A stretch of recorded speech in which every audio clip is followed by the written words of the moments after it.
कई बार स्कैमर्स की तरफ से आपको कमेंट दिया जाता है इन्वेस्ट आज पर कल के नाम से।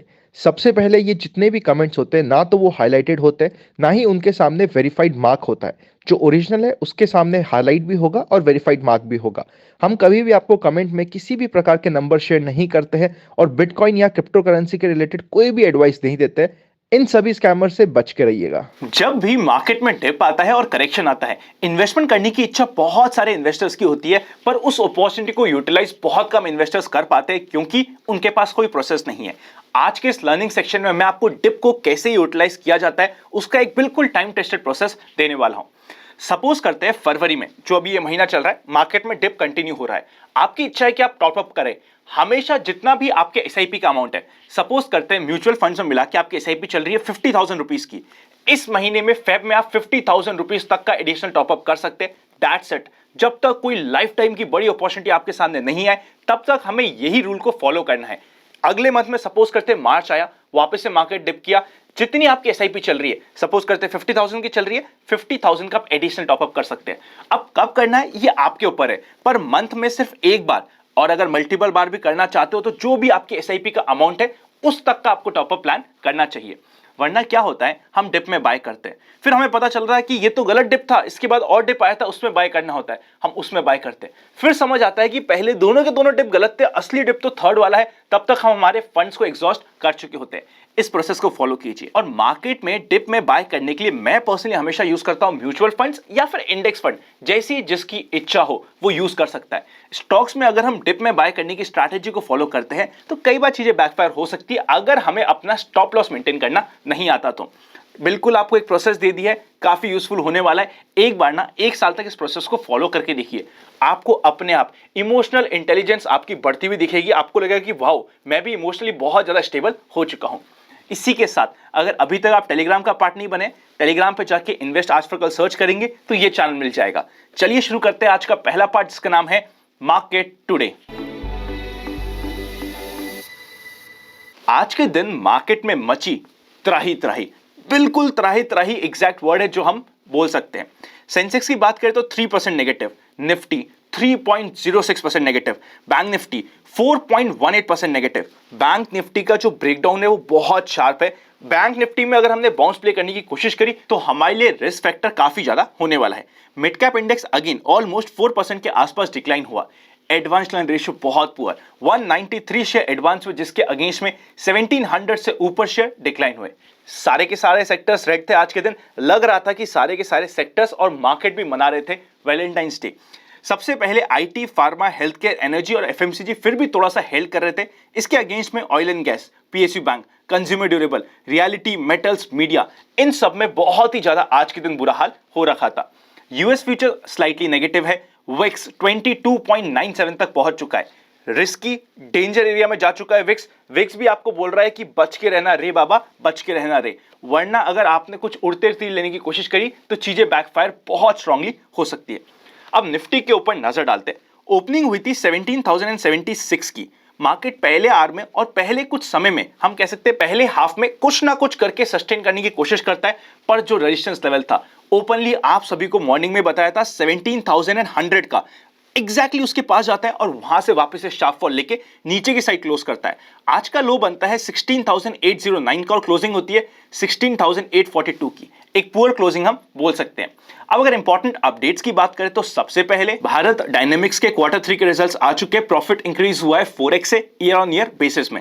ग्रासिम के भी रिजल्ट्स आ चुके हैं। जो एस्टीमेट था प्रॉफिट आफ्टर टैक्स का, उसी के साथ साथ मार्जिन्स का, वो मीट नहीं हो पाया।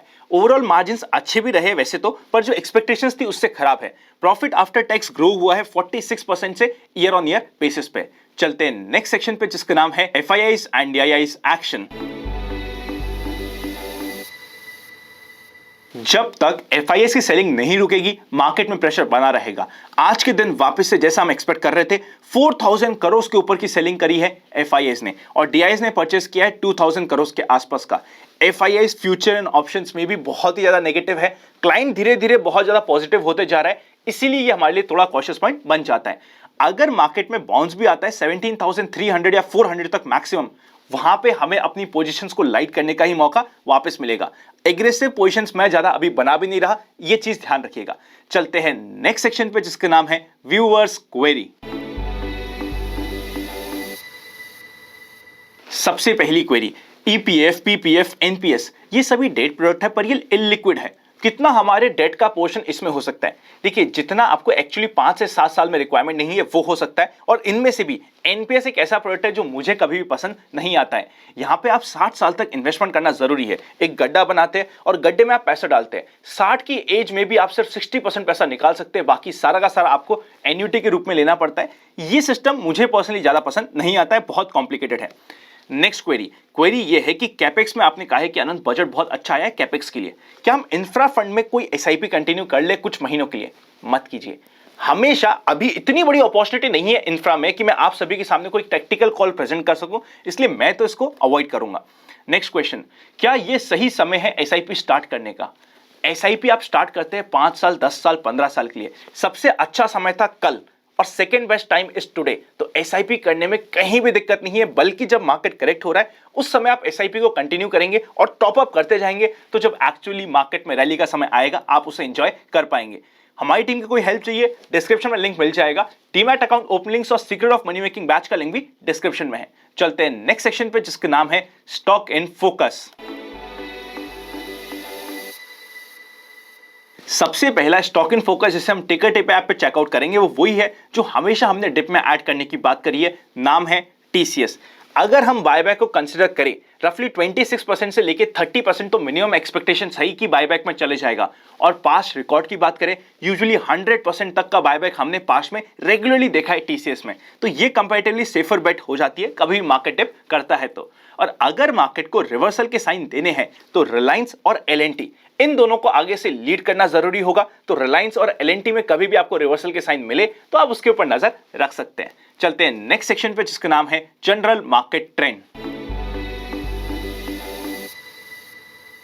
नंबर ऑफ वॉल्यूम डिस्ट्रीब्यूशन जिसका काउंट है 7 और जनरल मार्केट ट्रेंड फाइनली है डाउन ट्रेंड में। डाउन ट्रेंड का मतलब ये नहीं कि आपको बाउंसेस नहीं मिलेंगे, डाउन ट्रेंड में भी मार्केट की सारी सिचुएशन को देखते हुए बाउंसेस आपको शार्प मिल सकते हैं, पर आपको रेंज को प्ले करना जरूरी हो जाता है।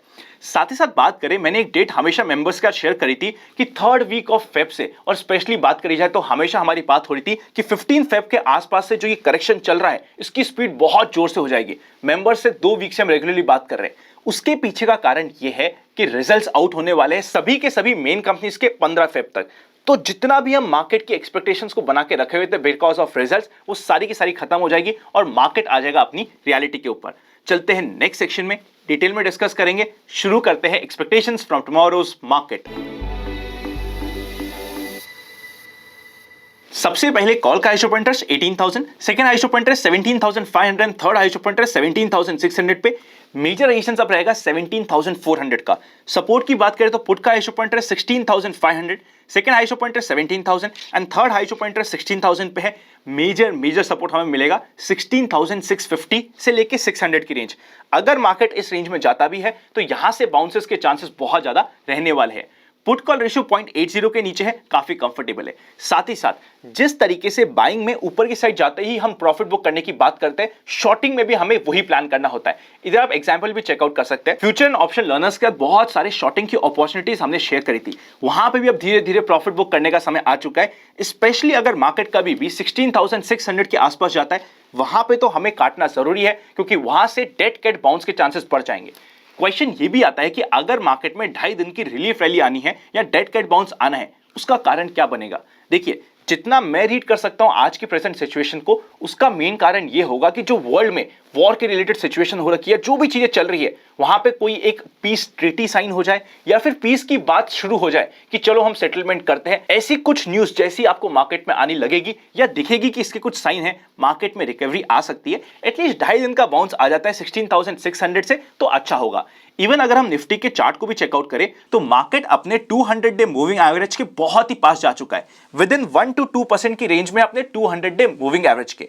एक बार ये तोड़ के नीचे जरूर जा सकता है और जाना भी चाहिए, पर एक बार जाने के बाद ये बाउंस देने के चांसेस बने रहेंगे। और इस बाउंस में अगर आपकी फंसी हुई पोजीशन है, एग्जिट करना बनता है। अगर आपको मार्केट में शॉर्ट करना आता है तो थोड़ा बहुत हम शॉर्ट के ऊपर भी ध्यान लगा सकते हैं, पर कैश जनरेशन करना बहुत जरूरी है, थोड़ा सा डिफिकल्ट समय होने वाला है, जैसा हम रेगुलरली बात कर रहे हैं, पर अगर आपने अपनी क्वांटिटीज को कंट्रोल में रखा तो ये बुरा समय जब खत्म होगा, मार्केट में एक्चुअली अपॉर्चुनिटीज आनी स्टार्ट होगी, आप काफी कंफर्टेबल हो चुके होंगे।